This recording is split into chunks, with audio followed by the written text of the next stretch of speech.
Et on termine cette édition de Tout le Sport 2 par une image étonnante. Écoutez bien, c'est la confrontation entre un coureur cycliste et un cheval. Et oui, je ne plaisante pas. Jimmy Casper, un sprinter, face à un trotteur. C'était hier après-midi sur l'hippodrome d'Amiens. Reportage de nos confrères Florent Loiseau et Benoît Henrion pour les images.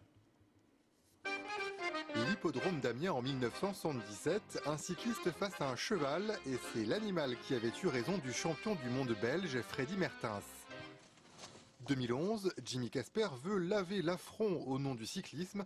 Quelques heures avant son duel, il inspecte la piste et se rend compte du challenge. Tout à l'heure, j'en ai vu passer, ça allait très vite. C'est un défi, il faut un vainqueur et un perdant. J'espère que je serai vainqueur, mais bon. Mais dans le public, on a déjà choisi son camp. Je pense que c'est le cheval qui va gagner.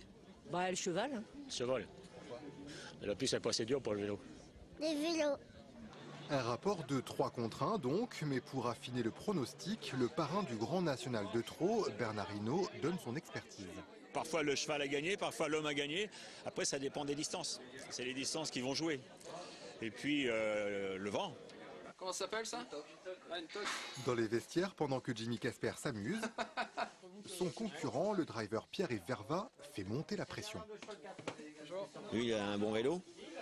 J'espère qu'il aura des bonnes jambes. Les 2 jambes de Jimmy Casper contre les 4 pattes de Origano Lap, 500 mètres à parcourir. Jimmy a beau être le cycliste français en exercice qui a le plus grand nombre de victoires, il s'incline de peu.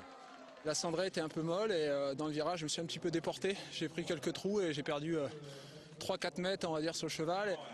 L'essentiel est acquis pour la Société des courses, une initiative originale, un sillon à creuser pour enrayer la baisse de fréquentation dans les hippodromes.